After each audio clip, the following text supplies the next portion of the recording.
Esto, lo que voy a hacer ahorita es un breve recuerdo de lo que habíamos hecho de lo que es síntesis y degradación de glucógeno. Miren, habíamos dicho ya de que cuando hay un exceso de glucosa, lo primero que ocurre es que la glucosa se degrade con fines energéticos. Pero sabemos muy bien de que el ATP no se almacena. Bueno, es algo que allí como creatina, fosfato, pero esa es una cantidad muy pequeña y además solamente en el músculo. Mayormente se dice que el ATP como tal no tiene forma de almacenaje, no hay forma de almacenar. Por lo tanto, si hay glucosa, un compuesto altamente energético, esta glucosa tiene que guardarse. El exceso tiene que ser guardado y la forma de almacenaje es bajo la forma de glucógeno, que es la reserva inmediata que tiene nuestro organismo para conservar esa glucosa. Eh, Todos los tejidos se podría decir que tienen un potencial para poder llevar a cabo la síntesis de glucógeno. Sin embargo, los tejidos que usan y que tienen una gran capacidad de guardar esa glucosa bajo la forma de este polisacárido glucógeno son hígado, músculo esquelético y riñón. Hígado y riñón son tejidos que tienen una alta tasa de síntesis de glucógeno. La importancia de la síntesis de este glucógeno es de que se almacena y luego este glucógeno puede brindar su glucosa nuevamente a la circulación, gracias a este enzima, a la glucosa 6-fosfatasa que solamente está presente en hígado y riñón, pero ausente en el músculo y cerebro.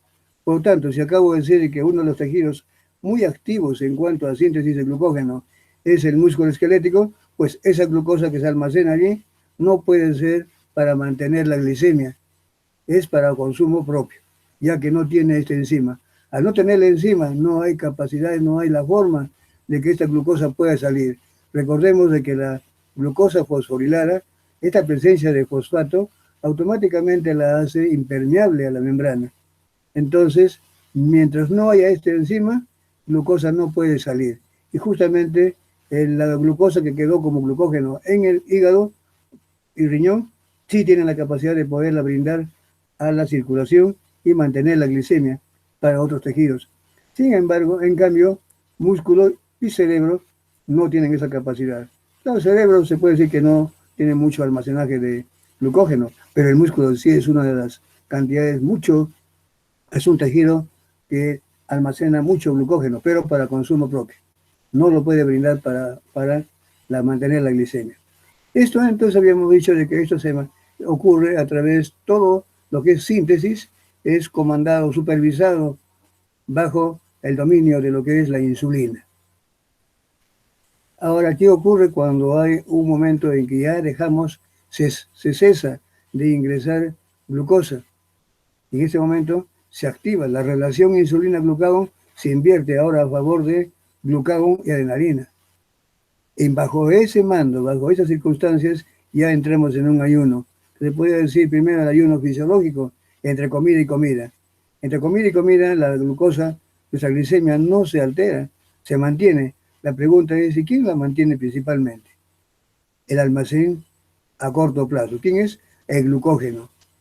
Pero si estoy hablando de glicemia, entonces tiene que ser el glucógeno hepático y el que está y en el riñón, no la del músculo, porque esa no puede salir.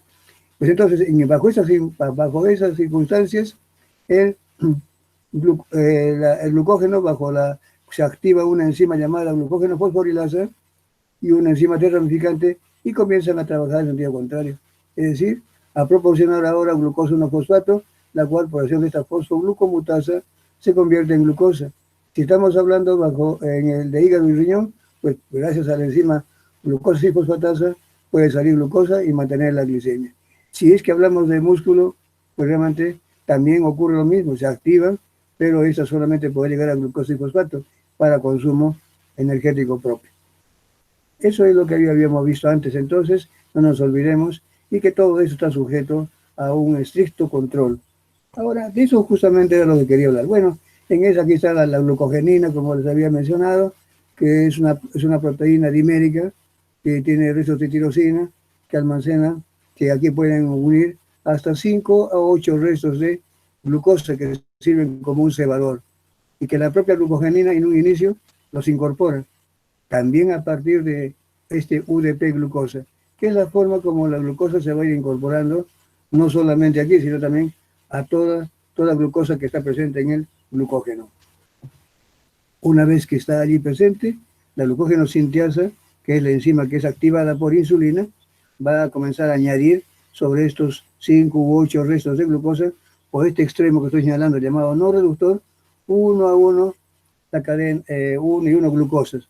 Glucosas que se van a ir liberando bajo la forma de UDP y quedando aquí, queda la glucosa incorporada y se libera el UDP. Viene otra, deja su otra glucosa y se va yendo. Y así van haciendo esa cadena donde las glucosas están unidas por enlaces glicosídicos alfa 1, 4. Este es el trabajo de la glucógeno sintiasa.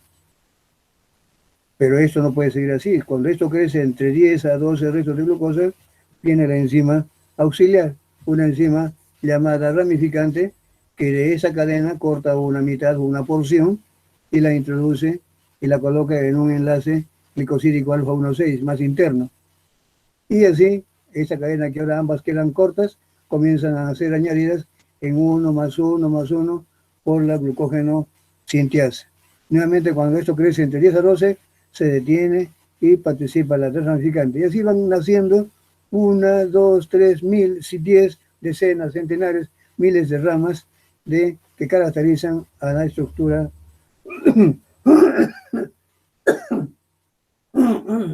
a la estructura del glucógeno, perdón.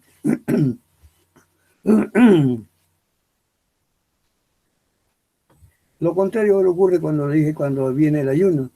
Ahí la relación insulina-glucagón ahora está a favor del glucagón y adrenalina. Y bajo estas circunstancias se activa una enzima, que es la glucógeno fosforilasa. Esta enzima es la más importante. Esta es la que va a escindir, va a romper los enlaces glicosídicos alfa 1, 1, 4, partiendo de los extremos. Del extremo no reductor va hacia adentro, uno tras otro, y va regenerando, y cada vez que actúa, va incorporando un fósforo, por eso se llama fosforólisis. La degradación del glucógeno o glucogenólisis se lleva a cabo principalmente por fosforólisis, ruptura por intromisión del fósforo en enlace glicosídico alfa 1, 4. Y así se va liberando cada vez que actúa esta enzima, se va liberando glucosa 1 fosfato. Otra vez actúa glucosa 1 fosfato, y así. ¿Pero hasta dónde? Hasta alcanzar 4 sitios de un punto de ramificación. Cuando esto ocurre, la fosforilasa se detiene y viene una enzima auxiliar que se llama la enzima desramificante. ¿Qué va a hacer esa enzima? Justamente de estos 4 que quedaron en esta rama, se llevan 3 y los ubica en forma lineal, en alfa 1,4. Y esta glucosa que quedaba aquí unida en alfa 1,6 es hidrolíticamente liberada en forma libre por la misma enzima desramificante. Quiere decir que esta enzima que estoy aquí señalando, esta enzima desramificante en realidad tiene 2 dominios, 2 sitios catalíticos. Una actividad transferásica y otra actividad hidrolítica. Es el único sitio donde la glucosa es liberada en forma libre por acción glucogenolítica de la enzima desramificante. Pero en realidad, en conjunto, esto es muy poco. Las demás glucosas todas estas se van como glucosas 1-fosfato. Quiere decir que cuando vemos cuál es que si yo preguntara, la degradación del glucógeno o la glucogenólisis es un procedimiento fundamentalmente hidrolítico, no, es fosforolítico. Eso sí bien es cierto que ocurre, pero es una forma muy minoritaria. Ahora, ¿cuál es la ventaja de que la degradación del glucógeno sea fosfolítica y no hidrolítica? Si vemos el anterior esquema aquí, esta glucosa, por acción que es la mayoritaria, ya libera la glucosa como glucosa 1-fosfato, que después se va a convertir, recuerden, por la mutasa, este fósforo va a pasar aquí, y se convierte en glucosa 6-fosfato. Ya no hay razón de que trabaje la exoquinasa para convertirla en glucosa 6-fosfato, gastando ATP. Este hecho de que ya de por sí la fosforilasa ya esté produciendo glucosa 1-fosfato, que después se convierte en glucosa 6-fosfato, nos está ahorrando, al menos para el músculo, está ahorrando al músculo un ATP. Solamente tendrá que gastar otro para que esa glucosa 6-fosfato se convierta recién se convierta en glucosa 1,6-bifosfato y siga todo el proceso degradativo. Entonces es una ventaja. Claro, me dirán ustedes, pero eso para el hígado no le sirve. Ah, no, pues para el hígado no, porque el hígado lo que más le interesa es que ese fosfato se libere para que como glucosa libre pueda cederla a la circulación. Estoy hablando en este caso, la ventaja es para el músculo, que no tiene glucosa 6-fosfatasa. Por lo tanto, ese glucosa 1-fosfato que se convierte en glucosa 6-fosfato no podrá salir de la célula y se queda para sí propio, pero eso ya es un ahorro de ATP, ya que ya está fosforilada, solamente le falta gastar uno y no dos, como hubiera sido para esta glucosa que se libera aquí en forma libre, pero es muy poca. Aquí está todo ya el conjunto, cómo actúa la fosforilasa hasta que llega a 4, después viene, se lleva esos 3 y se libera esa glucosa en forma libre. La acción conjunta. Por eso que se dice que esta enzima desramificante es una enzima bifuncional. Tiene dos funciones, transferásica por un lado e hidrolítica por otro. Aquí está, ¿ves? Activada por adrenalina, glucagón. Esta estará activada durante el ayuno. Hígado y riñón mantienen la glicemia, mientras que el glucógeno muscular para consumo propio. ¿Por qué razón? Por la carencia de glucosa 6-fosfatasa. Carencia de glucosa 6-fosfatasa en el músculo y cerebro. El cerebro, bueno, pues para el cerebro le conviene porque la glucosa que ingresa al cerebro, realmente la única forma de garantizar el cerebro de que esa glucosa tan preciada no se le escape es simplemente no teniéndola encima. ¿Cierto? Bien, ¿cómo actúa ese? Acá para hacerlo también en forma rápida, ya eso ya lo había dicho. En realidad la regulación que yo les he descrito y que les voy describiendo es lo más importante, esos son los aspectos más generales. Pero en realidad, cuando ustedes comiencen, que quisieran profundizar y ya dedicarse a la regulación y a todo ese metabolismo, esa regulación del glucógeno es más complicada de lo que uno podría imaginarse, es bien compleja. Sin embargo, aquí lo que yo les muestro es lo que más resalta y lo más llamativo, por así decirlo. ¿Ya? Entonces aquí lo que les muestro es lo que, por ejemplo, yo acabo de decirles de que la insulina favorece la síntesis de glucógeno. Bien, la pregunta que se harán a ustedes, ¿y cómo lo hace? Pues simplemente la insulina se une, la insulina para ejercer todos estos mecanismos no requiere ingresar a la célula. Desde afuera envía señales. Eso lo vamos a hacer conmigo mismo, de repente esa misma figura les voy a repetir para recordarles en un capítulo que se llama Transducción de señales o mecanismo de acción de las hormonas. Así es como se denomina esto. Es decir, que las hormonas para ejercer una acción, muchas de ellas, por su naturaleza, no pueden ingresar a las células, sino que desde afuera pueden enviar señales. Bien, entonces aquí, por ejemplo, la insulina es una de ellas. La insulina es una proteína, se une a sus receptores. Ese receptor de insulina es un dímero, es un tetrámero en realidad, formado por 4 subunidades, un dímero alfa-beta y otro dímero alfa. 2 dímeros alfa-betas forman este tetrámero, así distribuido. Esta porción que atraviesa de membrana de lado a lado, mientras que lo que está en rojo, que son las alfa, están prácticamente por fuera. Esta última es la que tiene sitios de unión a la insulina. Cuando la insulina se une aquí, de hecho tenemos que pensar que esto es una proteína y que cualquier cambio que pueda ocurrir va a provocar un cambio conformacional en toda ella, principalmente esa porción que está mirando hacia la cara interna de la célula. Se une aquí a insulina y automáticamente esto va a sufrir un recomodo, un cambio conformacional que va a activar, va a provocar que se autofosforilen muchos restos de tirosina que aquí les he puesto. Se autofosforilan. Esta autofosforilación de este sitio que estoy señalando hace que adquiera este receptor una actividad enzimática. ¿Qué tipo de enzima? Tirosina quinasa. De allí que se diga que estos receptores son receptores tipo enzimas, tipo catalíticos. Se une a la hormona y esta se convierte, adquiere, se activa en una enzima tipo tirosina quinasa, es decir, la capacidad de fosforilar a residuos de tirosina de sus sustratos. Aquí, por ejemplo, tenemos este IRS1, para señalar algún ejemplo. ¿Qué quiere decir IRS1? Sustrato del receptor de insulina tipo 1. Hay de tipo 2, tipo 3 y otras proteínas más. Aquí tenemos uno. Esta proteína tiene una tirosina. Estaba esperando que la insulina le envíe una señal para que esta porción la fosforile. Al fosforilar, este sustrato se activa y la activación de ese sustrato va a activar a otro, que en este caso sería una fosfatidil inositol 3 quinasa. Esta fosfatidil inositol 3 quinasa va a actuar a la vez sobre otros sustratos, va a permitir de que este fosfatidil inositol 4,5 bifosfato, que es un lípido de membrana, se convierta en este fosfatidil inositol trifosfato. A la vez, el conjunto va a terminar interactuando con esa fosfodiesterasa K1. Esa fosfodiesterasa K1 va a actuar sobre esta proteína quinasa B. Esta proteína quinasa B a la vez va a ejercer acción sobre la glicólisis, síntesis de ácidos grasos.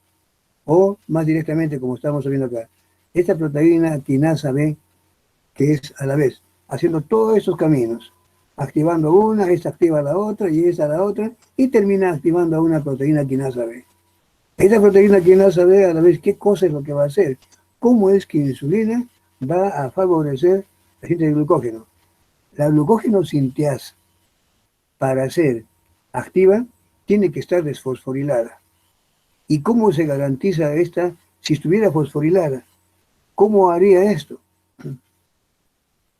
Esta glucógeno sinteasa, que es normalmente la que activa, la glucógeno sinteasa quinasa 3, activa y la convierte glucógeno sinteasa inactiva, fosforilada. Pero ¿cómo estaría la insulina ejerciendo esto? Inhibe.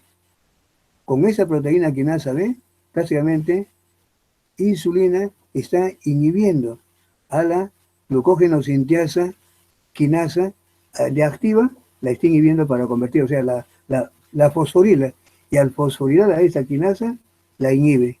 Al no estar esta aquí, se queda como glucógeno sinteasa desfosforilada, que es la que va a llevar a cabo la síntesis de glucógeno. Miren, esta es entonces la forma sabia, podemos decirle, como insulina está favoreciendo la síntesis de glucógeno. Ahora ustedes estarán pensando, esto nos va a poner el profesor, ¿cómo hacer? No se preocupen, señores. Miren, simplemente lo que yo quiero es de que vean cómo es esto, de que insulina, bajo la presencia de insulina, glucógeno sinteasa, a través de todo este mecanismo de intermediarios, va a permitir de que se mantenga desfosforilada. Y la glucógeno sinteasa desfosforilada es la forma activa. ¿Qué hace adrenalina? Lo vamos a ver luego. Adrenalina hace todo lo contrario. Activa esta. El activar va a convertir a la sinteasa en inactiva. Y a la vez se va a activar la fosforilasa. Y al activar la fosforilasa, ¿qué va a hacer? Se va a activar. Es decir, ¿qué hace insulina? Favorece la síntesis, pero a la vez está favoreciendo está inhibiendo la degradación. ¿Qué hace adrenalina? Lo contrario. Vamos a ver ahorita. Acá está. Bueno, esto es lo que hace insulina. Lo que acabo de decirles. Aparte de ese mecanismo de fosforilación, que es una revolución alostérica, pero covalente, ¿no? Covalente, acá también hay otros mecanismos. Por ejemplo, cómo es que insulina favorece, estas flechitas indican, cómo activa insulina, glucosa 6-fosfato y glucosa, activan, es decir, convierten a la glucógeno sinteasa, activando a esa fosfoproteína fosfatasa para que este fósforo salga y la mantenga activa. Esa es la forma, el mecanismo de cómo hace entonces insulina, cómo favoreciendo a esta fosfoproteína fosfatasa. No solamente inhibiendo a esta, para que esta no se fosforile, sino que además, si ya está fosforilada, pues activa a la fosfatasa para que se desfosforile y se mantenga así. Esto es hecho por insulina, por un lado, y inhibiendo a esta, para que esto no ocurra, y si está, esto ocurra a fin de garantizar que la glucógeno sintiasa se mantenga activa. Este símbolo va, que hace glucagón y adrenalina, inhiben a esa enzima. Al inhibir, ¿qué están haciendo? Que se mantenga la glucógeno sintiasa inactiva, porque en ese momento la adrenalina va a activar la degradación. No puede ocurrir degradación y al mismo tiempo síntesis. Si va a ocurrir síntesis, pues la insulina favorece la forma activa de la síntesis. ¿Y qué hace el glucagón? Lo contrario, va a inhibir la fosfatasa para que se mantenga la sintiasa inhibida y se active por otro lado la degradación. Este es el mecanismo cómo actúa la adrenalina. También esta no puede ingresar adentro. Desde afuera envía la señal a través de una secuencia de etapas que se llaman transducción de la vía de señalización de la adrenalina, por ejemplo. Se une a un receptor, ya no es catalítico, ahora es un receptor ligado a proteína G. Esta proteína G, que después la vamos a ver más adelante, yo no voy a preguntar eso en esa vez. Solamente lo que quiero es que adrenalina lo que favorece es la degradación de glucógeno, activando la fosforilasa y activando enzimas gluconeogenéticas. ¿Cómo lo hace? A través de una secuencia de etapas. Se une a su receptor, este receptor activa a una proteína ligada llamada proteína G, esta proteína G actúa sobre una adenilciclasa, la adenilciclasa convierte ATP en AMP cíclico, que es un segundo mensajero, y este AMP cíclico se encarga de elevar la señal. Se une a esta proteína quinasa A, que estaba antes bloqueada por esas subunidades regulatorias, se lleva a la zona regulatoria y libera a la subunidad catalítica. Esta proteína quinasa A activa, fosforila, miren, fosforila a la sintiasa, y sabemos muy bien qué es lo que le ocurre a la sintiasa cuando se fosforila. Se inhibe. Adrenalina está inhibiendo la síntesis, porque al mismo tiempo va a activar la degradación. Por un lado, entonces, esa proteína quinasa A, al fosforilar a la sintiasa, inhibe, y al mismo tiempo, ¿qué hace? Va a activar a esta serie de etapas de intermediarios, a esta fosforilasa B quinasa que estaba inactiva, la fosforila se activa, y esta fosforilasa B quinasa activa va a convertir a la glucógeno fosforilasa B en la fosforilasa A, que es la que permite la degradación fosfolítica del glucógeno. Eso por un lado. Y a la vez también, por otro lado, esta proteína quinasa A activa va a activar a ciertas proteínas que se llaman factores de transcripción, como en ese caso llamado CREP. CREP quiere decir enzima proteína de unión, el binding, proteína de unión a elementos que responden al AMP cíclico. Esto quiere decir estas siglas, ¿verdad? Que no tampoco, yo no voy a preguntarles eso, pero son proteínas que responden a la señal de AMP cíclico y que tienen que unirse a un sitio, a un elemento dentro del ADN. Una vez que se une, se ha activado afuera, va adentro, busca su sitio y transcribe una serie de genes mensajeros que van a transcribir a RNAs mensajeros que después están comprometidos con la vía de síntesis de glucosa cuando no hay glucógeno, la gluconeogénesis. O sea que por ambos lados, adrenalina inhibe la síntesis de glucógeno y a la vez va a favorecer la degradación de glucógeno para permitir que se libere esa reserva o que se favorezca la síntesis si es que ya no hay glucosa. ¿Ven? Muy sabia la naturaleza.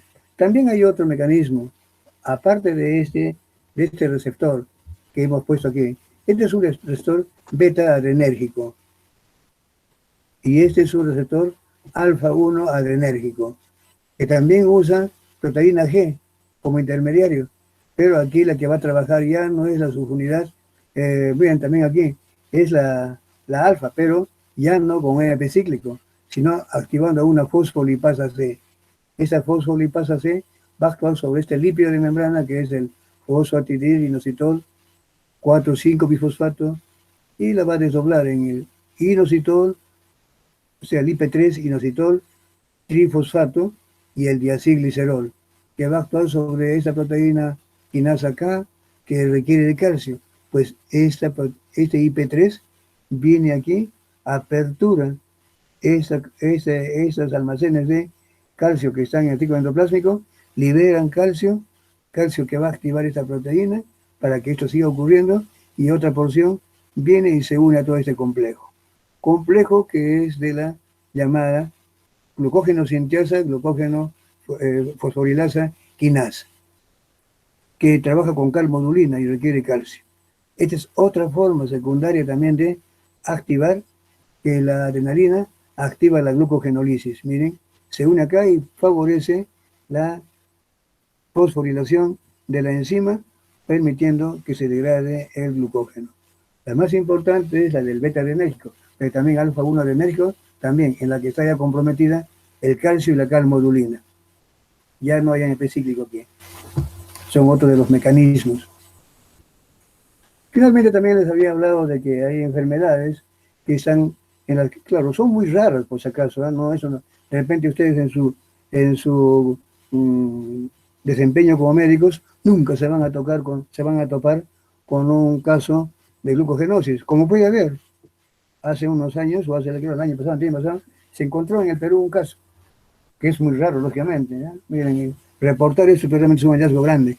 Entonces, de glucogenosis. Son enfermedades raras, pero lo cierto es de que existen situaciones en las cuales, por estar afectado alguno de los genes comprometidos con el metabolismo del glucógeno, pueden dar lugar a que ese glucógeno no sea utilizado y empieza a almacenarse. Su almacenamiento va a conducir a un cuadro que se denomina glucogenosis en términos generales. Por tanto, la glucogenosis son cuadros caracterizados por acúmulo de glucógeno en aquellos órganos que no pueden utilizarlo o que se ven inutilizados de poderlos degradar. Y aquí tenemos son 16 o algo así, que es lo que he podido yo recuperar, y los tenemos en una tabla general, en un libro que estamos confeccionando, haciéndolo con el Aquino. Pero aquí solamente para ustedes les he mostrado estos que son los más comunes, pero esta tabla es muy grande. Ahí donde pueden haber muchas enzimas, más de una, que están comprometidas, y de una forma u otra, este glucógeno se comienza a almacenar en algunos tejidos. Principalmente los que más llaman la atención y los que más problemas conducen son los del hígado, riñón, ¿no? Principalmente hígado, riñón y músculo, pero también puede haber en otros tejidos. Hay la glucogenosis tipo 0, que prácticamente no se conoce mucho, no se habla mucho. Es el afectado es el hígado, la sintiasa es la que está afectada. Características: baja glucosa sanguínea, cuerpos cetónicos elevados, muerte temprana. La que más se comenta es esta, la enfermedad de von Gierk, o también llamada glucogenosis tipo 1A, porque hay una 1B, hasta 1C, que ahorita vamos a ver por qué les pongo esto. La 1A es la que es motivo de la práctica que hemos hecho con el grupo A y este miércoles con el grupo B. Es la enfermedad de von Gierk. Es por deficiencia de la enzima glucosa 6-fosfatasa. Se llama 1A. La característica es una hepatomegalia. Miren, si digo hígado, automáticamente pues ya recuerden que cuando mencionamos glucosa 6-fosfatasa, está presente en hígado y en riñón. Por lo tanto, los afectados van a ser hígado y riñón. Ahí va a ocurrir el acúmulo. Aquí está hepatomegalia, hipoglicemia, cetosis y también fallo renal. Justamente porque cuando hablamos de enzimas, está presente, acá debería haber puesto entonces hígado y riñón, ¿cierto? Para ser más exacto. También igual que acá. La 1B también ya no se llama von Gierk, sino es una enzima, la afectada es la glucosa 6-translocasa. Para que esta enzima pueda trabajar, la enzima translocasa tiene que proporcionarle. Ahí te vamos a ver en una esquemita que tengo allí. Y por tanto, esa glucosa que está en el citosol tiene que pasar al retículo endoplásmico, que es donde trabaja normalmente esta enzima. Una vez que es introducida, actúa la fosfatasa y los productos tienen nuevamente que salir. Si también falla esa salida, da origen también a una tipo 1C. Pero todo es el entorno de esta glucosa que se encuentra, 6-fosfatasa, que no se puede desfosforilar o no puede entrar al retículo endoplásmico para que se desfosforile. La tipo 2, también llamada enfermedad de Pompe, está afectado al músculo esquelético y cardíaco. Esta más bien es generalizada, es mortal. La tipo 3, acá, bueno, llamamos 3A, pero es solamente la 3. Así, 3 es la más conocida como enfermedad de Forbes o de Cori.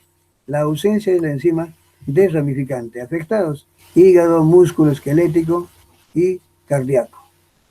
Aquí realmente la característica es, mientras que aquí el glucógeno tiene la característica estructural normal, acá se ve ciertas características. Si es la enzima desramificante que está acumulando, ¿cómo será el producto, ese glucógeno?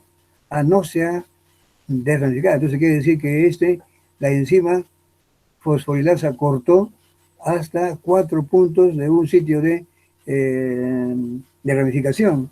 Es como decir un árbol que lo han mochado y no puede seguir más adelante porque no hay enzima de ramificante. Entonces la característica es un glucógeno con características de ramas muy cortas en los extremos. La tipo 4, enfermedad de Andersen. Aquí la enzima afectada es la ramificante. También están hígado, músculo esquelético. ¿Y cuál es la característica? Si es la ramificante que la que está fallando, entonces no habrá forma de formarse ramificaciones. Y esas ramas serán muy largas, un glucógeno también con un polisacárido, como dice, poco ramificado. La tipo 5 y la tipo 6 son por ausencia de la fosforilasa, la glucógeno fosforilasa. La de McArdle es la muscular y la de Hertz es la hepática. Entonces aquí, la de enfermedad de McArdle, el afectado es el músculo esquelético. Y la enzima afectada es la glucógeno fosforilasa muscular. Imagínense, en ese caso, mientras que en estos primeros, como no, el hígado no está afectado, pues habrá hipoglicemia. En ese caso, no problema no hay con la glicemia, sino el problema está de que ese músculo no puede realizar ejercicio. Es intolerante al ejercicio, puesto que está fallando la fosforilasa muscular. En ese caso, sí, se puede comparar con esta primera, con esta, porque al estar fallando la ausencia, al estar afectada la fosforilasa hepática, esa, por más que tenga la fosfatasa, ¿de qué le sirve si no se está liberando glucosa 1-fosfato por acción de la fosforilasa? Entonces también viene hipoglicemia. Entonces acá todo depende de cuál de las dos es, la muscular o la hepática. Ambas son fosforilasas. Es fácil de recordar. Acá, por ejemplo, M lo relacionan con el tipo 5, McArdle, y MM muscular, MAC-M. Y el tipo 5 le dicen ustedes porque a veces se acuerdan nomás del meteoro, el MAC 5, ya está, miren, ya se acordaron de todo eso. Miren, es una forma que yo también me acordaba antes. ¿Cuál es la 6 y la 5? 5 es el MAC, allá McArdle, tipo 5, MAC, y M músculo, y ya está, muy bien. Y acá la 6, antes se dice acá, Hertz de 6, ¿cierto? Entonces acá, y H de hígado. Enfermedad de Hertz, hígado. Es para recordar, son truquitos que a veces uno dice, ¿cómo confundo? Si me dice tipo 5, tipo 6, fácil, ya está. Tipo 6, allá Hertz, no, se acuerdan de exosos con H. Pues acá Hertz y de hígado, ya está. Y todo lo demás ya fácil. La tipo 7 también, miren, es otra enfermedad también llamada de Tarui, que está afectado en músculos y eritrocitos, deficiencia de la fosfofructoquinasa muscular y eritrocítica, igual que la tipo 5. Miren, y así hay muchos otros. Aquí les pongo eso ya para terminar y pasar al otro aspecto. Y sacar la glucosa, por ejemplo, dice, miren, esa glucosa 6-fosfatasa que acabo de decirles, que es la que está presente solamente en músculo, solamente en hígado y en riñón, ausente en músculo y en cerebro, esta enzima, claro, este es el citosol, pero el citosol está en el retículo endoplásmico. Este enzima realmente trabaja aquí, acá, en estas inmediaciones, no está aquí. Quiere decir que esta glucosa 6-fosfato que deriva ya sea de la glucogenólisis o de la gluconeogénesis, ahorita vamos a ver que la gluconeogénesis también brinda glucosa y fosfato, o también puede venir de la glucogenólisis, que primero fue glucosa 1-fosfato y después glucosa y fosfato. ¿Y cómo esa glucosa y fosfato puede salir a estrosol? Pues tiene que someterse a la acción de esta enzima, pero esa no encuentra acá afuera. Esta es aquí. Para eso, para que esa enzima pueda trabajar, tiene que ingresar y lo hace a través de estos transportadores. Esos transportadores 1 y 2 y 3. El transporte T1 es el que lleva, el que introduce glucosa 6-fosfato aquí adentro, que en presencia de agua y acción de esta glucosa 6-fosfatasa estabilizada por calcio, es la que provoca su hidrólisis, glucosa más fósforo inorgánico.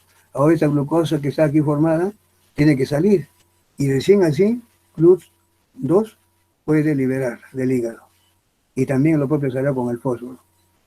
En la de Böttger, esta es la que está afectada, muy bien, pero esta está normal, la ingresa. Pero también puede ser la 1B. La 1B, esta es la que está afectada. ¿De qué le sirve que esta enzima esté bien si no hay quien la introduzca? Se sufre la misma característica. Cualquiera podría pensar que es esto, pero no, esta enzima está normal. Esa no tiene la culpa. Esta es la que está afectada. También puede ocurrir lo siguiente, que esta está bien, este estuvo bien, muy bien. ¿Y por qué no hay glucosa afuera? Ah, esta que sacó este translocador T3 está afectado. También puede haber una tipo 1C. Entonces, son otras de las formas que se pueden presentar. Pero la más importante es esta, la llamada tipo 1 de Böttger, donde es. Pero también puede haber esos otros. Ahí está la variante nomás. Ese dibujito se los añadí. Ayer dije, no, está bien, voy a ponérselos. Le añadí allí. Bueno, ahora sí, con esto vamos a ver, ya vimos lo del glucógeno. Ahora veamos lo que es la gluconeogénesis. Recuerden que les dije, hemos invertido para que tengamos material solamente para la práctica. Ahora, como entonces ya sabemos, eso quedó pendiente. Da lo mismo, hacerlo antes o después. Bien, miren, lo que hemos visto aquí es cuando hay abundancia cuando hay mucha glucosa, pues ¿qué cosa es lo que pasa? Se puede almacenar. Ocurre, bajo la influencia de insulina, ocurre la síntesis de glucógeno. Cuando ese glucógeno cuando esa glucosa empieza a disminuir, como es el caso de, por ejemplo, entre comida y comida, un ayuno fisiológico, ese almacén comienza ahora a brindar su glucosa para mantener la glicemia, si es que hablamos de hígado y riñón, y si es músculo, para consumo propio. Pero ¿hasta cuándo? El hígado tiene una capacidad límite para almacenar glucógeno. No puede almacenar y almacenar, porque si almacena mucho ya se convertiría en una glucogenosis, ¿cierto? Entonces, aquí viene la pregunta, ¿y quién entonces mantiene la glicemia cuando hay un ayuno y ya las reservas de glucógeno se habrán agotado?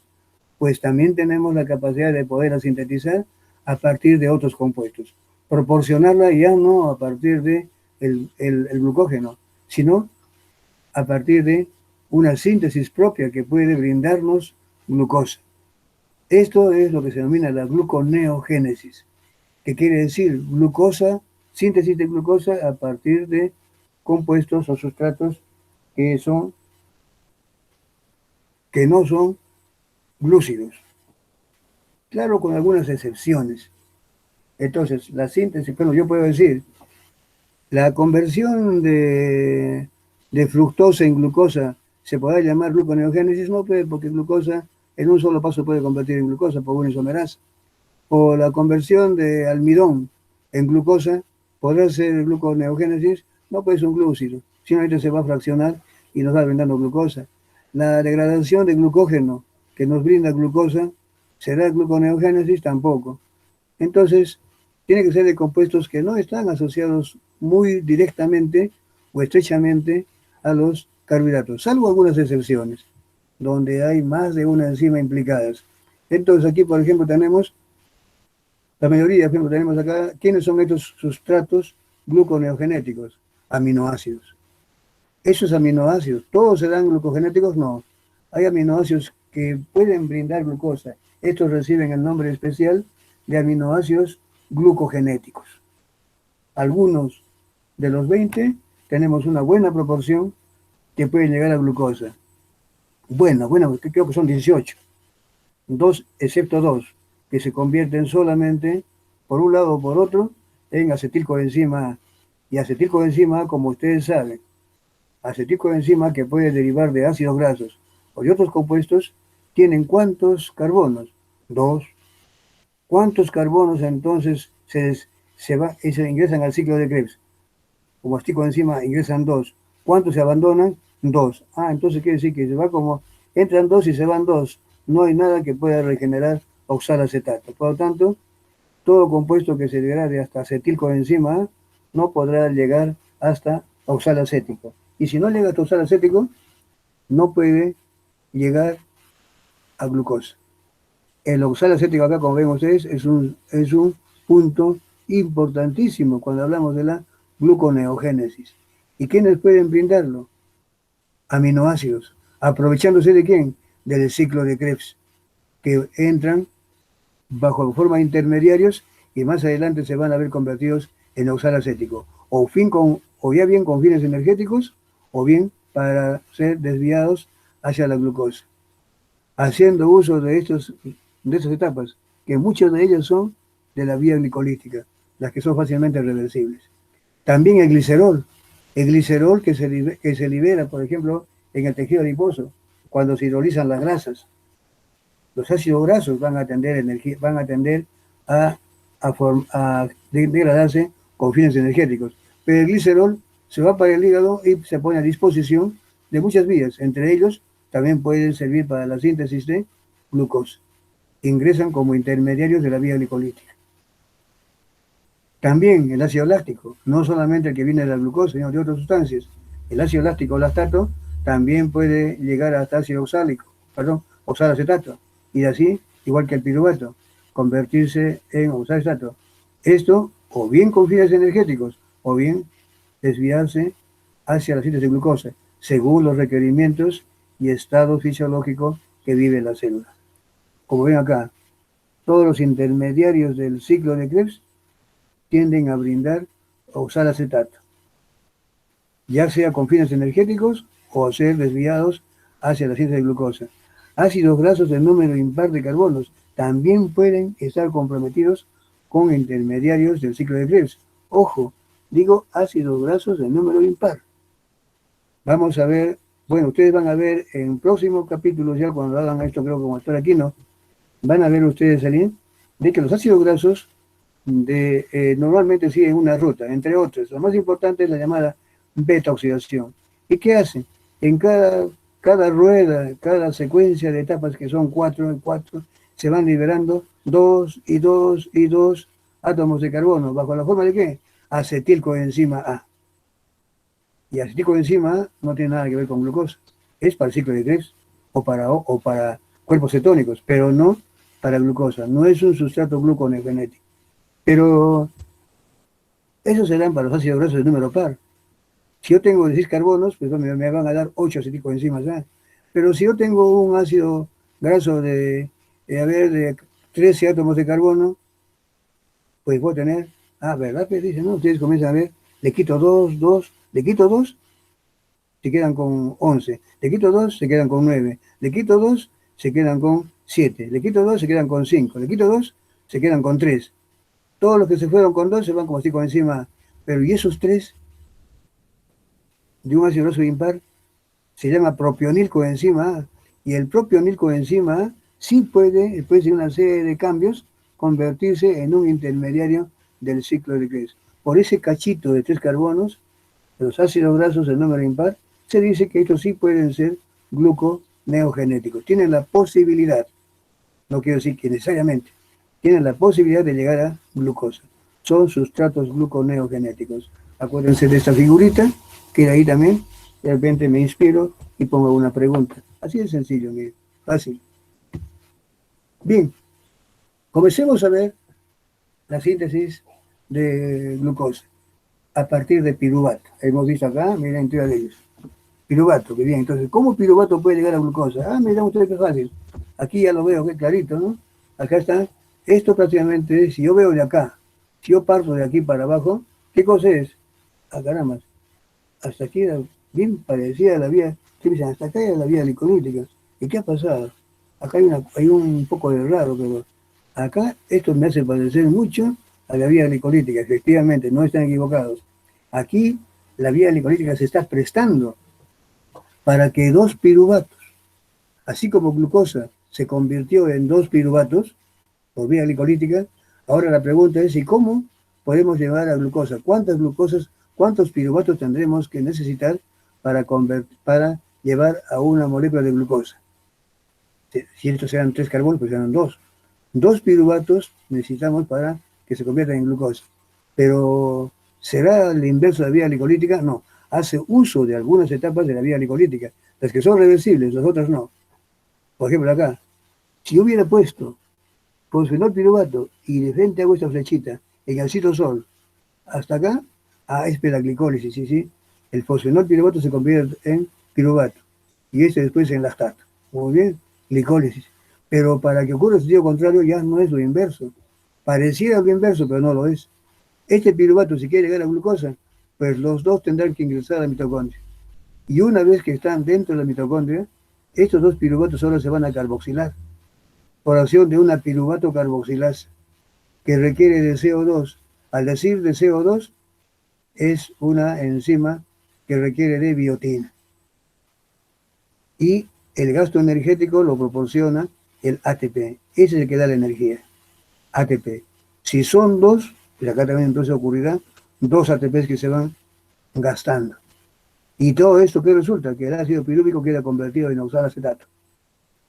Ahora, este oxalacetato, por acción de la deshidrogenasa málica, la de la vía glicolítica, trabajando en sentido inverso, el NADH le restituye su forma de malato.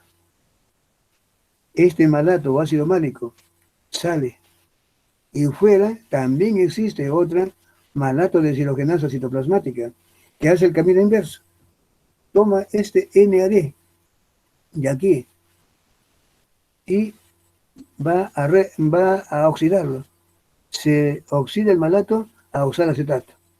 Este oxalacetato, por acción de esta fosfenol piruvato carboxiquinasa, ¿qué va a hacer? Que en presencia de GTP, que es el que aporta la energía, ya no ATP, sino GTP, se convierte en GDP, fósforo inorgánico, libera CO2, lo descarboxila y va a formar el ácido fosfenol pirúvico. Este fosfenol piruvato, que ahora, por acción de la enzima de la vía glicolítica, la enolasa, ya no entraba, ahora saca agua y lo convierte en 2-fosfolicérico. El 2-fosfolicérico, por acción de la fosfogliceromutasa, ahora en la posición 2 del fósforo es cambiada a la posición 3. Todo esto en presencia de iones magnesio. La misma enzima de la vía glicolítica. Este 3-fosfolicérico, ahora usando ATP, lo incorpora en el 3-fosfolicérico y lo convierte en el 1,3-difosfolicérico. La reacción de la vía glicolítica, fácilmente reversible, dependiente de iones magnesio, y la enzima se llama fosfoliceroquinasa, la misma. Se ha formado el 1,3-difosfolicérico y ahora, ¿qué viene?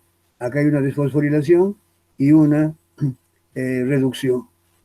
De acá para acá era entrada de fósforo, pero estamos viendo de aquí para arriba. Por acción de la gliceraldehído 3-fosfato de deshidrogenasa. Ocurre lo contrario a lo que hacía en la vía glicolítica. Convierte al 1,3-difosfolicérico en el gliceraldehído 3-fosfato. Este gliceraldehído 3-fosfato, por acción, recuerden que eran dos, pues todo eso habrá ocurrido dos. Hasta acá tendremos dos gliceraldehído 3-fosfato.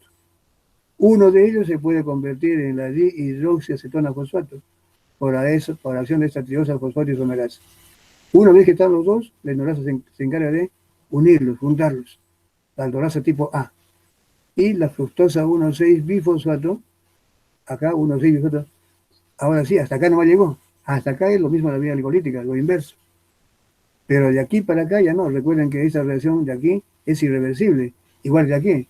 De aquí para acá es irreversible. Para acá es muy caro. ¿Qué ha hecho? Mejor hagamos eso de ese camino. ¿cierto?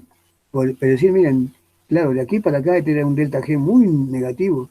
Quiere decir que es realmente, si fuera de acá para acá, tendría que gastar mucha energía. Eso, la ceba no está en esa capacidad de poder brindar, gastar tanta energía. No se puede dar ese lujo de usar la misma enzima para que le haga ese trabajo. ¿Qué hace? Busca el concurso de otros que le hagan el trabajo más barato. Y cuando, si quisiera, yo les digo, si sumáramos los delta Gs, los cambios de energía libre de esta reacción, de esta, de esto, o sea, 4 etapas enzimáticas para evitar venir por acá, hacer lo contrario. De acá es como si de acá para acá era menos 7.2 kilocalorías, acá le sale todo esto menos 0.5. O sea que estaría salió ganando, liberando energía. A pesar de ser más etapas enzimáticas, energéticamente le es más favorable y económica. Igual ocurre aquí. Esa reacción de aquí para acá es termodinámicamente irreversible. Quiere decir que si quisiéramos hacer el capricho de aquí para acá, teníamos que gastar toda esa energía. ¿Qué hace? Viene una enzima que se llama la fructosa 1,6-bifosfatasa. Y esta introduce agua, o sea, es fosfatasa, libera el fósforo y lo convirtió en fructosa 6-fosfato. Se libró, burló esta, lo que esta quería cobrar demasiado, pues esta enzima se la hace muy barata. Ahora, ya está como fructosa 6-fosfato. Por acción de la isomerasa que trabaja en forma reversible de la vía glicolítica, se la convierte en glucosa 6-fosfato. Y si esto hablamos que ocurre en el hígado, pues en el hígado tenemos la glucosa 6-fosfatasa que va a liberar su fósforo y libera glucosa. Y de esa forma mantiene la glicemia. Hablamos del hígado, también puede ser del riñón. Por si acaso le digo que la gluconeogénesis es una vía exclusiva, no se olviden eso nunca, es una vía exclusiva del hígado y riñón. No existe gluconeogénesis en otros tejidos. Esa es exclusividad de hígado y riñón. Y por tanto, es otra razón más de la por la cual es importante el hígado para mantener la glicemia. Si no la hace degradando su glucógeno almacenado, y hace esta enzima la brinda, otra la hace la gluconeogénesis, y también tiene que toparse con este mismo. Y al final, esta es la enzima que salva todo. Hígado y riñón. Fundamental. Bien, ahora veamos, miren, entonces como ven ustedes acá, si yo dijera, la síntesis de glucosa a partir de piruvato es el proceso inverso de la vía glicolítica. Miren ustedes, es inverso, comienzan a vacilar. No, pero automáticamente, ¿qué dirían ustedes? La glicólisis es un proceso que ocurre en el citosol. ¿Y qué hace aquí en la mitocondria? El hecho de que aquí haya puesto participar en la mitocondria ya desbarata esta idea.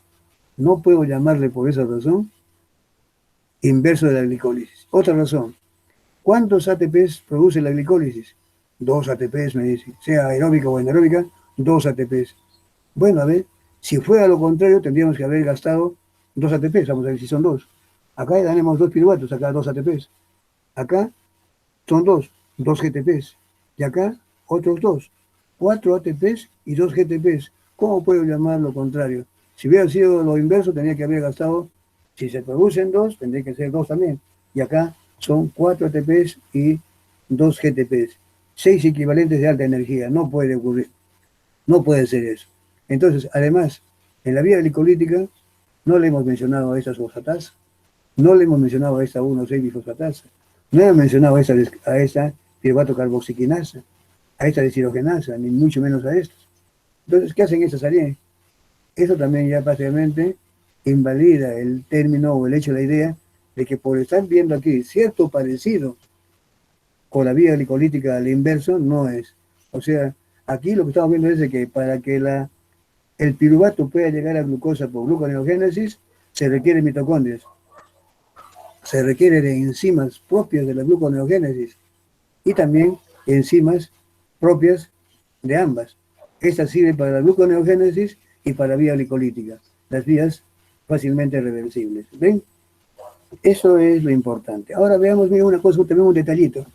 Este NADH2, en un momento se los dije, siempre, si esto va de acá para acá, esto tiene que ser en un sitio gastado. Si esto se produce NAD, se lo consume acá. No puede haber un excedente de NAD oxidado o NADH reducido. tienen que ser siempre equivalentes, tienen que estar en correspondencia, en igualdad. Mire, imagínense si yo pongo ahora, ¿y cómo se da la síntesis de glucosa a partir de lactato? Fácil, pues me dirá, mire usted, profesor, acá ponemos el piruvato, el lactato se convierte en piruvato y sigue lo mismo. Ojo, no es así. Es parecido, pero no es así. Mire, ahí está. Pongo el ácido láctico. Bien, también necesitaremos dos lactatos para convertirlo en glucosa. Y va a ocurrir bien parecido, también aprovechándonos de las etapas de la vía glicolítica, pero también otras que son propias. Y miren, aquí está la diferencia. El ácido láctico se convierte en piruvato, es cierto. Y usa este NAD, se lo usa aquí, ya no acá. Entonces eso usa acá. Este piruvato ingresa para acá. Nuevamente viene la piruvato carboxilasa, dependiente de biotina, CO2 y ATP. Lo convierte en oxalacetato. Y aquí está la cosa. Esto no se puede convertir en malato, porque si se pone aquí en malato, ¿quién convierte en malato? Tendría que juntar más el NAD. Ya se lo consumió aquí. Pues aquí estaría faltando. Entonces, como esto está siendo usado aquí, acá tiene que haber una ligera variante. Acá viene una relación llamada de transaminación, una transferencia de grupo amino de un aminoácido a este cetoácido, a este oxalacetato, y lo convierte en aspartato. Este aspartato ahora puede salir. Y esta reacción que ocurrió aquí ocurre en sentido contrario, es una transaminación. Y de todo esto, nuevamente se convirtió en oxalacetato. Miren, esto quiso salir, pero no lo hace bajo la forma de malato. Porque si hace como forma de malato, va a requerir NAD y no hay. Entonces, se convierte en aspartato. Y de esa forma, a través de aspartato, se regenera aquí el oxalacetato. Ya tenemos aquí adentro. Y nuevamente, por el fosfenol piruvato carboxiquinasa, le ocurre todo lo mismo. Todo hasta aquí arriba, arriba, arriba, hasta acá. Y todito lo demás idéntico hasta aquí. Y liberó, y se convirtió en glucosa, y se puede ahora liberar de hígado o de riñón. Fundamentalmente el hígado, que es el más grande. Miren, solamente la diferencia está aquí. No puede haber aquí un excedente, o necesidad mayor o menor de NAD. Eso es un caos si esto ocurre. Un incremento de NADH2 aquí afuera puede llevar a causas muy, muy, muy graves. Por ejemplo, este dihidroxalfosfato, ¿en qué se convierte? En glicerotil fosfato. Mucha cantidad de NADH2, imagínense, que no se consuma o que se produzca. Acá nada más. ¿Qué va a hacer? Que esto se convierta en glicerotil fosfato. Glicerotil fosfato, ¿a dónde va a ir? Hacia la síntesis de triglicéridos. Es lo que ocurre con la fructosa. Miren, entonces, esta es la diferencia. Ahora ustedes miran, y esto que todos tenemos que aprenderlo para estudiar, para responder a una pregunta que les pueda hacer yo, no se preocupen mucho. Miren, simplemente lo que quiero decirles aquí con esto es, yo les digo, la síntesis si yo quisiera ponerles una pregunta de esto, la síntesis de glucosa a partir de lactato, ¿es el inverso de la vía glicolítica? Falso, pero como ya acabo de decir que no. Requiere de mitocondrias, sí. Eh, Participan las enzimas de la vía glicolítica, sí. Requiere de 2 moles de ATP, no, mentira, requieren 4, incluso 2 GTP todavía. Así, en esa forma muy general. No estén ustedes pensando que va a poner los detalles uno por uno, ¿cierto? Simplemente eso. ¿Dónde ocurre? En el citosol, ¿no? También requiere eso. Si yo dijera, es una vía que exclusivamente la síntesis de glucosa a partir del lactato o piruvato ocurre exclusivamente en el citosol. ¿Cómo? ¿Y esto qué cosa es? Falso, ¿no? O que requiere mitocondrias solamente, no. Requiere de los dos. Que requiere la cadena respiratoria. ¿Dónde está la cadena respiratoria? Aquí no hay cadena respiratoria. Falso. Así, cosas así. Participa activamente. O sea, esto es importante. Esta carboxilación, que es catalizada por esta carboxilasa, que al decir carboxilasa automáticamente requiere biotina, porque no existe carboxilasa. ¿Cómo se transporta o cómo es introducido un grupo carboxilo, COO, a algo? Es como carboxibiotina, o sea que automáticamente todo donde vean ustedes una enzima que se llame carboxilasa, sea cual sea, automáticamente es con biotina, un componente del complejo B, miren, o sea, vitamínico B, ¿no es cierto? allí. Ahora acá, por ejemplo, en este caso, aquí participa, para este caso participa una reacción de transaminación, que también ustedes lo van a ver más adelante, en otro capítulo, qué cosa es transaminación. Aquí solamente les hago mención, no va a preguntarle usted nunca eso. ¿Qué es transaminación? Y ya comienza a hablar de la TGP, la TGO, aquí en este caso la TGO, que es dependiente de la vitamina B6, fosfato. Todavía no estamos hablando de eso, simplemente en términos generales. ¿Cómo es? Lo que podríamos pensar y sin embargo no lo es. Ahora, también les dije que, la glucosa también puede ser sintetizada a partir de glicerol. Este glicerol que normalmente se libera, ¿en dónde? El glicerol normalmente es liberado por hidrólisis de los triglicéridos en el tejido adiposo. Por acción de las lipasas, a nivel de tejido adiposo, los triglicéridos van liberando 1, 2, sus 3 ácidos grasos para cumplir funciones energéticas. Y el glicerol también es enviado a la circulación. Ese glicerol va al hígado. Y en el hígado, por acción de esta enzima, la glicerol quinasa. Esa glicerol quinasa, ¿qué va a hacer? ¿Qué va a ocurrir? Esta es una enzima hepática. La glicerol quinasa convierte el glicerol en glicerol 3-fosfato. Glicerol 3-fosfato que puede ser brindado para la síntesis de ácidos grasos, o si el requerimiento en ese caso es de glucosa, pues no vamos a dar el lujo de que esto comience a formar grasa. Si en este momento mismo el poner glicerol acá, automáticamente está indicándonos de que ese organismo, esta célula, está pidiendo que se degrade o que se brinde o que se sintetice glucosa. Hasta los lípidos. Poner acá el glicerol quiere decir que los lípidos están también contribuyendo a generar energía. Los lípidos para su sitio y el glicerol para, para proporcionar más glucosa. No es posible de que este glicerol pueda ser brindado en ese mismo momento hacia síntesis de lípidos, porque justamente lo que está ocurriendo aquí, que es que está degradando los lípidos. Por tanto, este glicerol, como glicerol 3-fosfato, tendrá que venir por acción de esta enzima. Glicerol 3-fosfato deshidrogenasa se va, eh, se va a oxidar. El NAD resulta reducido y el glicerol 3-fosfato convertido en la dihidroxiacetona fosfato. Como tiene, aquí hay 3 carbonos, pues aquí también tendrá que necesitarse 2 gliceroles para formar una molécula de 6. Pues estos 2 gliceroles tendrá que ocurrir lo mismo. 2 glicerol 3-fosfatos y 2 dihidroxiacetona fosfato. Uno de ellos se puede convertir por esta tridosa fosfato isomerasa en el isoaldehído. Gliceraldehído que ahora, por acción de la aldolasa tipo A, se juntan, se asocian y regeneran la fructosa 1,6 bi o bisfosfato. Esta fructosa 1,6 bi o bifosfato, por acción de esta hidrolasa, que es la fosfatasa 1,6 bifosfatasa, lo convierte en fructosa 6-fosfato. Está haciendo el trabajo que prácticamente es más económicamente más factible a la célula que usar este capricho de querer llevar esto en contra, ya que de aquí para acá es exergónica, de aquí para aquí sería muy endergónica y hay que gastar un alto contenido energético. La célula no está para darse sus gustos y busca el concurso de esta enzima que le hace el trabajo de manera mucho más fácil. Una fosfatasa.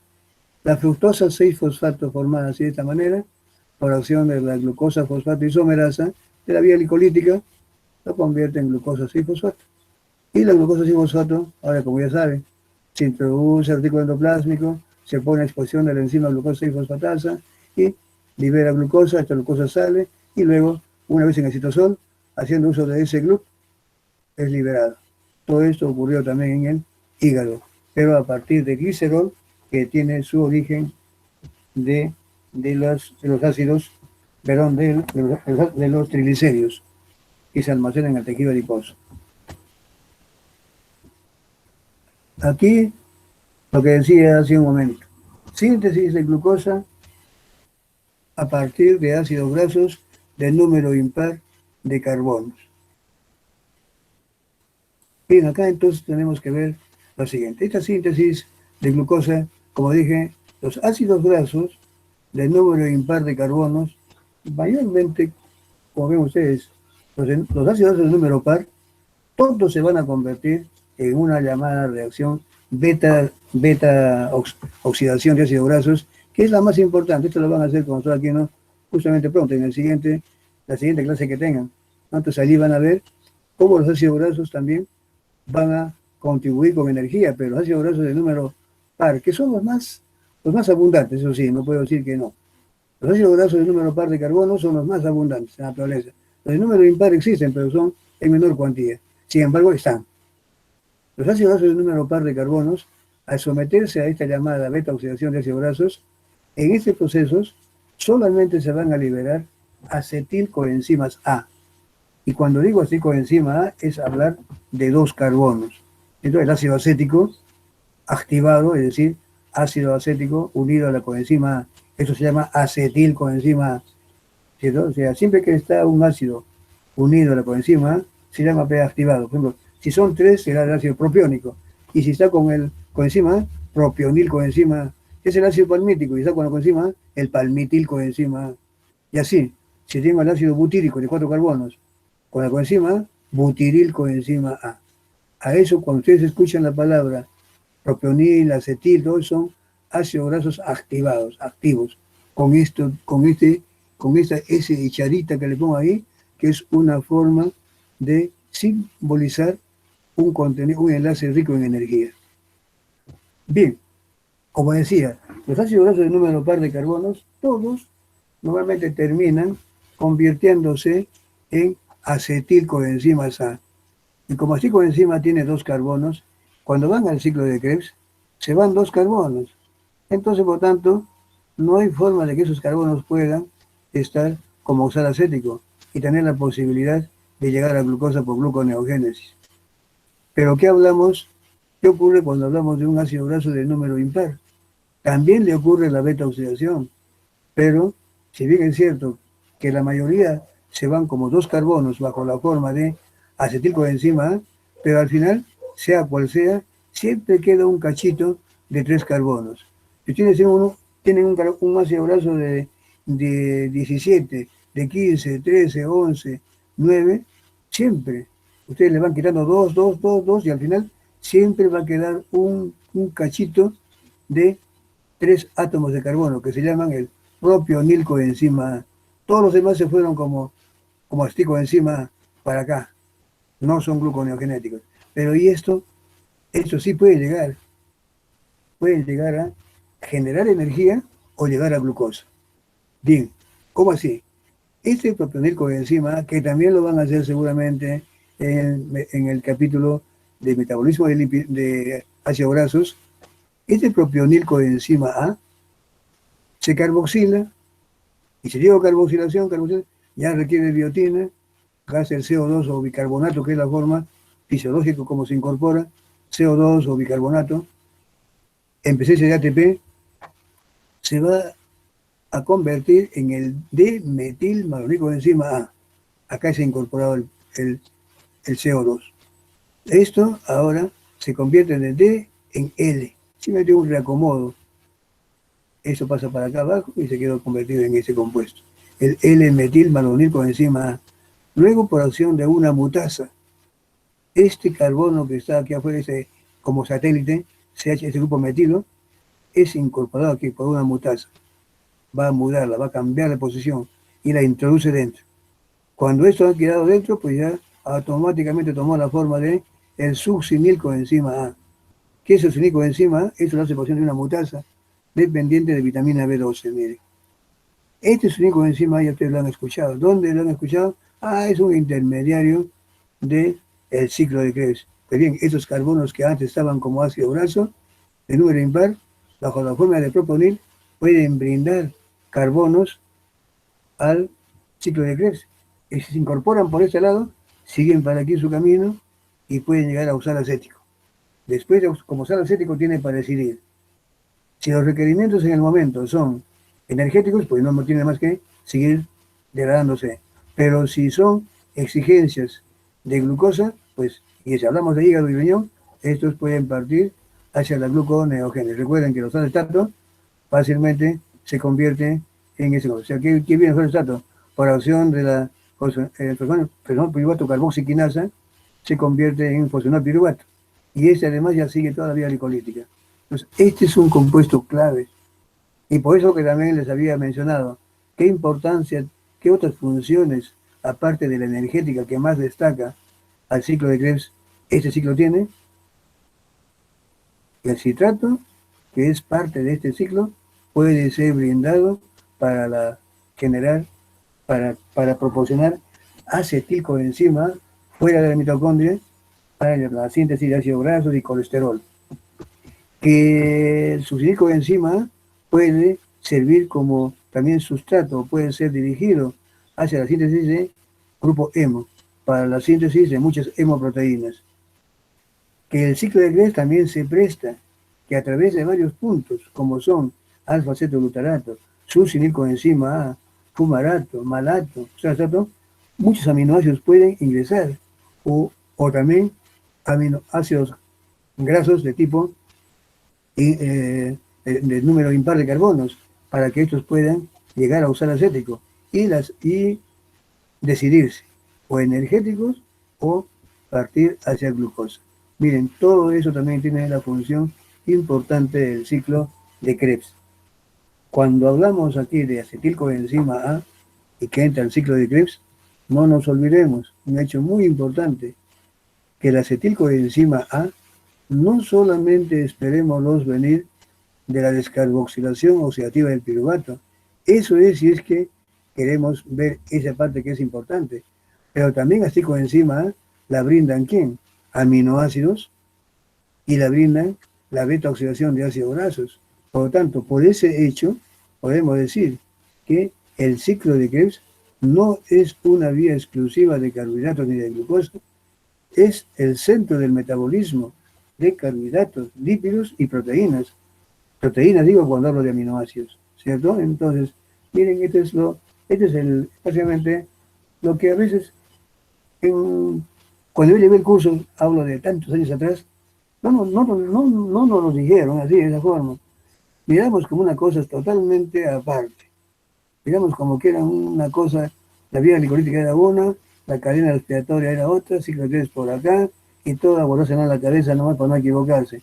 Pero todo está estrechamente ligado, relacionado. Esto es lo bonito de la bioquímica.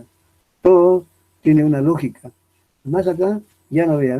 Todo eso lo malo que es gluconeogénesis es muy poquito. Entonces, como tengo tiempo de más, sacamos algunos repasitos por acá, que yo estaba viendo hace un momento.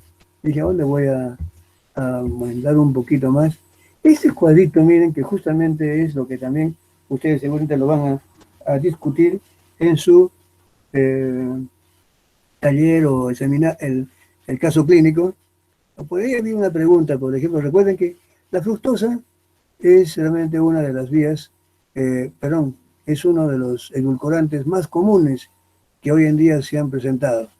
Y junto con este hábito de consumo de las gaseosas y muchas golosinas edulcoradas con fructosa, hay a la par, entre otras causas, lógicamente, está la obesidad. La obesidad generada por fructosa. Y la pregunta es que, ¿por qué? Aunque no crean, hace como 3 años o 4 años se hablaba de esto. Había un artículo por ahí que aparecía en internet, lo leía, y si no tenía la precaución o no tenía la impresora para sacármela, lo iba a buscar al poco rato o al día siguiente, ya la quitaban. La pregunta era, ¿quién se encarga de quitar? Estaban interesantes unos artículos de México, otros artículos que había, principalmente de México, había bastante. Después también aparecieron otros que venían ya de Europa, España, ¿de acuerdo? Pero aparecían y inmediatamente, si no era así, al día siguiente ya no estaban. Yo me preguntaba, ¿por qué? Y es que hay grandes intereses. Y cuando uno conoce todo esto, se está dando cuenta que verdaderamente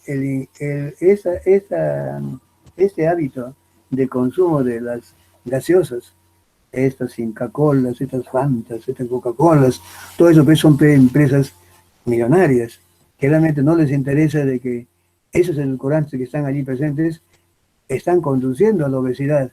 Y peor cuando comienzan ya a describirse, la obesidad es un problema grande, ahorita grave. Es la madre de muchos problemas metabólicos que vienen luego, que están asociados a la obesidad. De eso vamos a hablar, muy bonito en el taller. Pero miren, acá hay una preguntita sobre la fructosa. Cuando la fructosa normalmente ingresa a nuestro organismo, no hay problema en otros tejidos. En otros tejidos, por acción de la exoquinasa, la misma que fosforila la glucosa, también puede fosforilar a la fructosa en la posición 6, solamente que lo hace con una cadena más alta, es decir, cuando solamente hay una cantidad grande de glucosa. Eso es en otros tejidos. Y por tanto, no olvidemos que esta es la enzima clave, la que regula, la que va a decidir si esto debe ocurrir o no, cuándo debe enlentecerse, cuándo debe activarse. ¿Quién la inhibe fundamentalmente aquí? ¿Recuerdan que yo les dije más antes, cuando hablamos de la vía glicolítica? ¿Quién la inhibe? El citrato. ATP en alta concentración, el ácido cítrico y los hidrogeniones. El ácido cítrico, estos genes generalmente llegan por acá, este ácido cítrico, muy bien, eso se encarga de bloquear aquí. Veamos qué ocurre. La fructosa que llega de la dieta normalmente no llega primero a los tejidos, primero pasa por el hígado. Es la aduana. Y en el hígado no está la exoquinasa que fosforila esa enzima. Cuando hay altos niveles, aquí normalmente está funcionando la fructoquinasa, es una enzima exclusiva que trabaja con una KM baja para, es decir, una alta afinidad para la fructosa. En cambio, esta es solamente grande, pero acá en el tejido no hay mucha cantidad de fructosa. Esta es la que trabaja en el hígado y es la que primerita, esa fructosa que llega, es fosforilada, para mala suerte, no en la posición 6, si no hubiera seguido este camino, en la posición 1. Una vez que está en la posición 1 ya no puede ser fosforilada por esta quinasa tipo 1. Esta es escindida, es fracturada en dos triosas. Por aldolasa ya no la A, sino una aldolasa B, también hepática, que la desdobla en la dihidroxacetona fosfato y el gliceroaldehído. Este dihidroxacetona fosfato normalmente su camino es convertirse en glicerol 3-fosfato. ¿Quién la convierte? Recuerdan ustedes, la dihidroxacetona fosfato en presencia de NADH2, se lo está robando de aquí, de este de aquí, y lo convierte en el glicerol 3-fosfato. Este glicerol 3-fosfato es prácticamente uno de los sustratos sobre el cual tiene que añadirse ese glicerol en la posición 1 y en la posición 2 se incorporan ácidos grasos. Luego se libera ese fosfato y se incorpora otro ácido graso más y se convierte en triglicéridos. También algo de eso puede convertirse en la dihidroxi, pero lo cierto es de que si venga para acá o viene para acá, lo mismo que nada. Se convierte en carbonos que van a ir a convertirse en piruvato, acetilcoenzima y citrato en gran cantidad. Sigue aumentando, este está inhibiendo esto y le siguen llegando más acetilcoenzima. ¿Qué pasa si yo le he inhibido aquí? Y es que estos carbonos no vienen por este camino, vienen por uno que se ha burlado de este sitio. No está restringido aquí. Esto, ¿qué hace?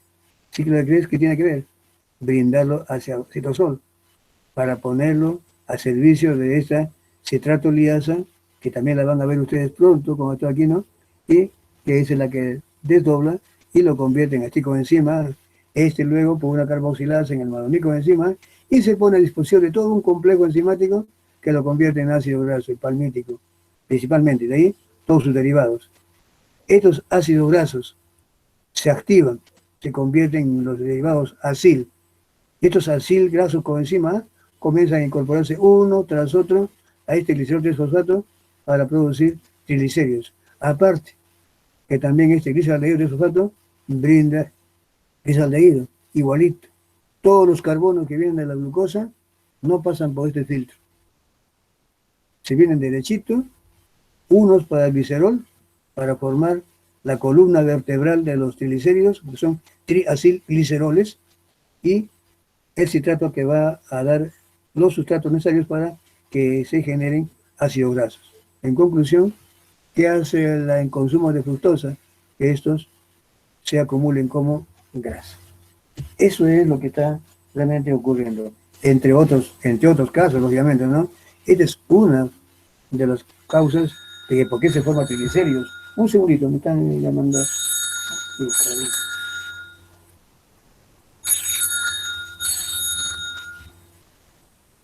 no, estoy en clases. ¿Qué en clases? Ahí te termino, ¿ya? Sí. ¿Ya?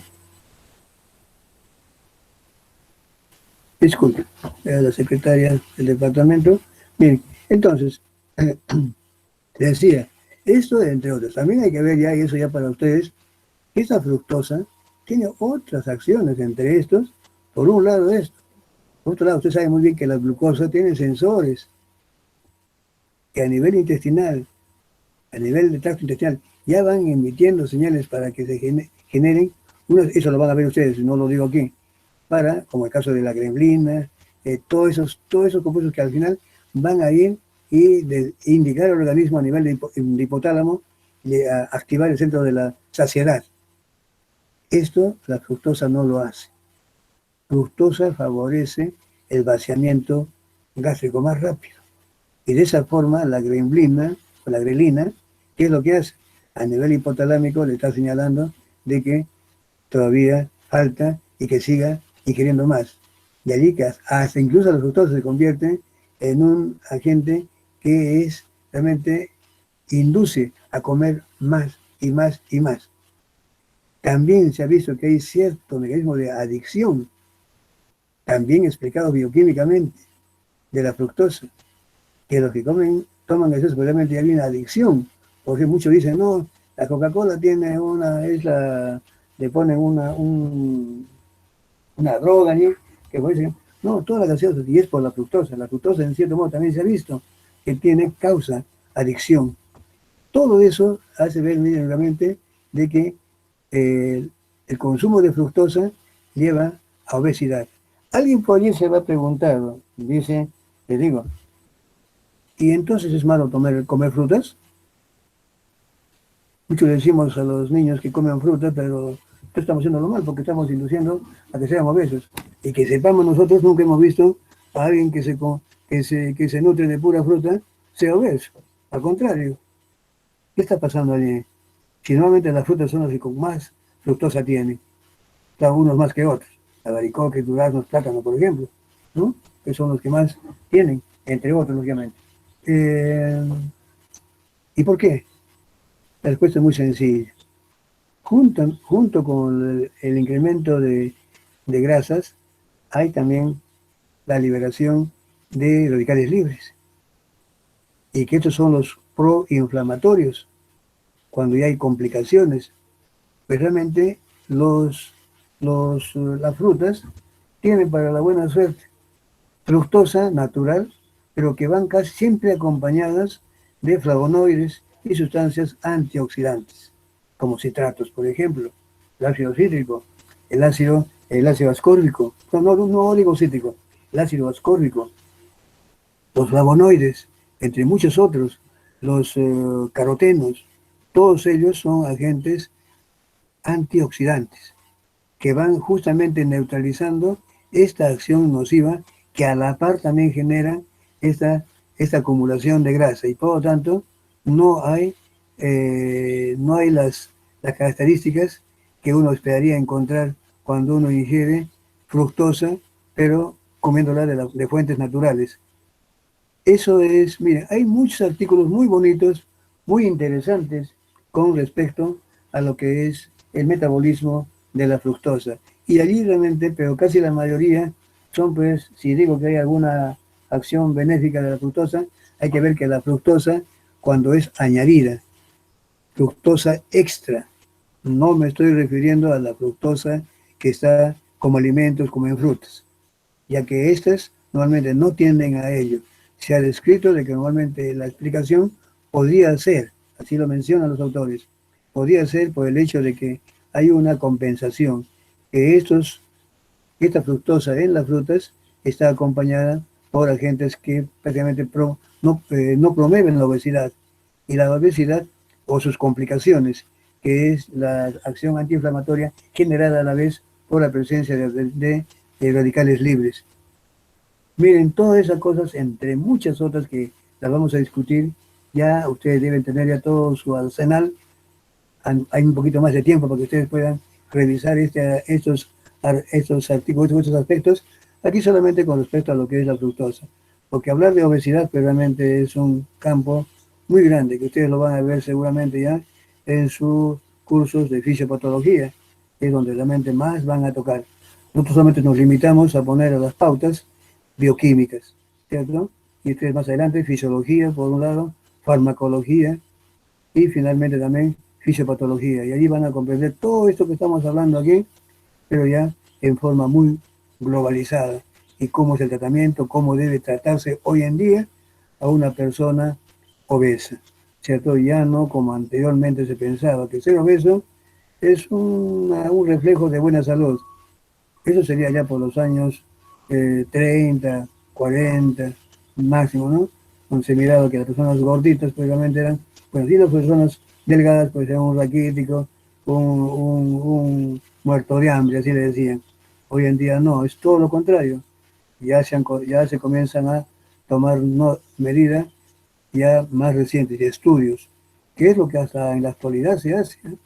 Aunque no crean, en este siglo, bueno, siglo XX pasado, este XXI, todavía en muchos sitios, o muchos casos, todavía se trata la obesidad sin conocimiento de bioquímica y molecular.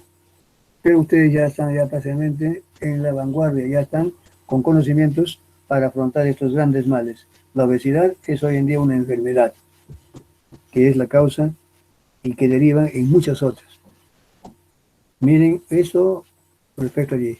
Otras cositas más que tenía que mencionarles, ya que tenemos tiempito, me da tiempo como para poder hacer algunas aclaraciones. Aquí también, por ejemplo, la vía del fosfogluconato, que para muchos dirían, uy, tanta cosa vamos a estudiar, no se preocupen por eso. Ustedes me escuchan bien esto, pero realmente van a tener básicamente ninguna dificultad para responder las preguntas que yo les formule para el examen, aunque ya esto es para la segunda unidad, ¿no es cierto? No para este primero, que ya lo han dado, claro, ya lo dieron ustedes, espero que lo hayan dado muy bien. Miren, entonces aquí, la vía del fosfogluconato es otra ruta también importante. Aquí hay muchas cosas, ¿eh? Aunque no crean, últimamente se está mirando grandes avances. Muchos pensaban, hasta hace un tiempo, por allá por los años 90, 93, 94, allí se hablaba de, bueno, ya casi la bioquímica ya estaba como, había alcanzado su tope. Ya no se podía, ya no se podía conocer más. Ya de todo lo que se había descrito, ya estaba hecho. Lo que estaba aumentando, sí, era la biología molecular, que estaba avanzando a pasos agigantados. Pero justamente, conjunto con la vía de las pentosas fosfato, perdón, con el conocimiento de las vías de estudios moleculares, la biología molecular, se fueron realmente empezando nuevamente a encontrar grandes descubrimientos con eso de la proteómica y la genómica y todo el transcriptoma. Realmente hoy en día de nuevo ha revivido cuando se dijo en un momento de que ya que nuestro genoma, el genoma humano quedó con eso, que aunque realmente nuestros genes solamente era un 2% que usábamos, un 18% que podían ser probablemente regulatorios, y el demás, o sea, 20% lo que más o menos podía tener nuestro genoma ser usado. Lo demás eran secuencias repetidas, un DNA basura, así de llamado. El 2011 surge un proyecto, bueno, ya apareció otro proyecto, desde el 2005, proyecto ENCODES, y el 2011 dan sus resultados. Todo de cabeza, todo lo contrario a lo que dijo Genoma Humano. No, 80% del genoma está vivo, tiene actividad, tiene función. El 20% por ahora no se le conoce, no podíamos todavía aventurarnos a decir. Y con eso, prácticamente, han comenzado a aparecer cosas insospechadas, realmente importantísimas, dándole pie nuevamente a la bioquímica que ya parecía que ahí no ya había alcanzado tope, hoy en día no. Siguen habiendo descubrimientos. Y uno de esos, por ejemplo, fue este hecho, de la vía del fosfogluconato. Una proteína que de repente ustedes la van a ver, que es la proteína P53. La proteína P53, esa proteína normalmente se le conoce como el gendarme del genoma. todo está viendo, verificando si está bien o no la transcripción a nivel de genes. Lo que no se pensaba era de que quién regula esta vía del fosfogluconato. Se encontró que estaba comprometido con el P53 y que P53 normalmente en personas que adolecían o tenían un tumor o habían hecho se les había aparecido un tumor canceroso por allí, esa P53, aparte de favorecer la, el, la síntesis de ácidos nucleicos, todo a nivel de genes, también estaba regulando la vía de las pentosos fosfatos.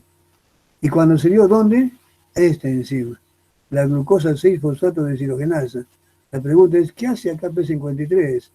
Ese que va allá a su sitio nomás. No, también está incluida, implicada en esto. Y tiene una lógica simple. Una célula cancerosa, ¿de qué requiere? De glucosa barata. Glucosa que no tenga que pasar por tantos filtros. Glucosa que la obtiene de la vía glicolítica. Estos dos ATPs mayormente son los que se usan mucho en la célula cancerosa. De allí que se vio la forma de cómo bloquear, cómo evitar que ese tumor crezca mucho, muy rápido, bloqueándole la vía glicolítica a través de estos derivados de la glucosa, la fluoro 2-desoxiglucosa, que inhibe acá, se fosforila y cuando se fosforila bloquea todo esto. Y no hay prácticamente glucosa que puede ser aprovechada con fines energéticos. Y no solamente esto, también ya no hay glucosa 6-fosfato. ¿Y qué pasa? Esta glucosa 6-fosfato que estaría activada en célula cancerosa, ¿qué estaba provocando? Que mucho de esto venga a proporcionar ATP. Y una gran cantidad de eso también se desvía por ese sitio. Se desvía, se integre y sigue su camino produciendo ATP. Doble, como dice, dos pájaros de un solo tiro. Aumentando el ingreso de glucosa, favoreciendo el metabolismo de glucosa para producir energía por vía glicolítica y de paso activando esta enzima. La enzima 6-fosfato deshidrogenasa es una enzima que normalmente regula, está bloqueada bajo una forma, pero ¿qué hacía P53? O sea, el defecto de P53 se unía y en lugar de inhibirla, bloquearla, la activaba, haciendo que glucosa 6-fosfato pueda ceder para aquí, venir, proporcionar NADPH2 y ribosa 5-fosfato para proporcionarle ribosa 5-fosfato para la presencia de todos sus nucleótidos que requiere para la gran cantidad de ácidos nucleicos que una célula que prolifera necesita. Y de paso, la célula cancerosa prolifera, quiere decir que tiene que haber muchas células que se van produciendo. Y decir muchas células quiere decir muchas membranas. Y decir muchas membranas quiere decir muchos ácidos grasos que van a generar los fosfolípidos. ¿Y de qué se requiere eso? De NADPH2. Una vez que terminaba por esto, otra parte hacía por acá y finalmente terminaba dando gran cantidad de ATP, gran cantidad de los ladrillos de construcción de ácidos nucleicos y para la construcción de sus membranas. La tiene prácticamente, como se dice, hechecita la célula cancerosa. Miren, y aquí estaba implicada un defecto de la P53, que es una enzima que no solamente desarticula, hace que se bloqueen nuestras células sintetizando ácidos nucleicos, no hay regulador porque el que brindaba está fallado, y al fallar eso también está fallando aquí, haciendo que esto se desvíe en una cantidad muy grande. Todo eso, miren, que es conocimiento actual, cosas muy bonitas. Aparte de todo esto, también habíamos visto de que aquí cuando hablábamos, pues eso solamente son añadidos, ¿sabes? Que se lo estoy haciendo. Por eso cuando esta enzima falla, un defecto, yo les puedo decir así una pregunta. Un defecto de la vía del fosfogluconato, puede ser acá o en otro, y obviamente es esta que falla. Un defecto de la enzima del fosfogluconato puede afectar, puede producir hemólisis. Si digo hemólisis, están rompiendo hematíes. Sí, porque normalmente se ha descrito incluso anemias hemolíticas por defecto de la vía de fosfogluconato, por defecto de esta enzima. ¿Y por qué? ¿Cómo explica eso? De que al no haber NADPH2, no hay glutatión reducido. Al no haber glutatión reducido, realmente los radicales libres comienzan a peroxidar la bicapa lipídica de los hematíes, los hacen frágiles y se rompen. Otro hecho, también podría decirles, una deficiencia de fosfogluconato puede afectar la síntesis de ácidos nucleicos, por supuesto, porque no habría quien brinde riboso 5-fosfato. Un defecto de la vía de fructosa fosfato puede conllevar a intoxicación por xenobióticos. ¿Cómo es eso? Un defecto de esto puede hacer que los xenobióticos, o sea, medicamentos o cualquier agente externo, pueda provocarnos toxicidad. Sí, porque esos agentes, sea un medicamento o un fármaco, tienen su tiempo para trabajar. Una vez que ha cumplido su tiempo, esos no deben quedarse. Son metabolizados por un mecanismo que se llama metabolismo, que se llama eliminación de xenobióticos. Y entre ellos, entre muchos, hay una que es muy conocida, que es la P450, una citocomo P450, que requiere de NADPH2. Por lo tanto, si no hay NADPH2, esa ruta de metabolización de xenobióticos también puede estar afectada. Se quedan estos xenobióticos y pueden estar causándonos intoxicaciones. Yo les digo, un defecto de la vía del fosfogluconato podría afectar la síntesis de, a ver, ¿qué le puedo decir? Indirectamente. A ver, síntesis de ácidos biliares. Uy, mira ustedes hasta dónde se fue este profesor ya. ¿Qué tiene que ver en el ciclo fosfogluconato con síntesis de ácidos biliares? Ah, que las síntesis de ácidos biliares se forman a partir de colesterol. Y el colesterol requiere grandes cantidades, que lo van a ver ustedes como tú aquí, ¿no? Justamente pronto, ácido graso, colesterol es lo más que se tocan en lípidos, requiere de NADPH2, grandes cantidades, tú solamente digo, grandes cantidades de NADPH2 para formar un mol de colesterol. Creo que son algo de 18. También se brinda por otro camino, pero este es el más importante. Por lo tanto, si no hay colesterol, no puede haber ni siquiera colesterol. Se va a poner en desmedro la síntesis de la bicapa lipídica de todas las células, ya que también se requiere allí. Se va a poner en defecto la síntesis de hormonas esteroideas, síntesis de ácidos biliares, que todo depende de o derivan de colesterol. Como ven ustedes, la vía del fosfogluconato es fundamental, es importantísima. ¿Dónde ocurre todo esto? En el citosol. Tu función energética mayormente no es energética, salvo que para algunos que quieran llegar aquí. Pero lo más importante es de que permiten que otros azúcares diferentes a glucosa puedan aprovechar los sitios intermediarios de la vía, de esta vía, para integrarse, o bien como ribosa 5-fosfato o intermediarios de la vía glicolítica, si es que quieren brindar energía más adelante.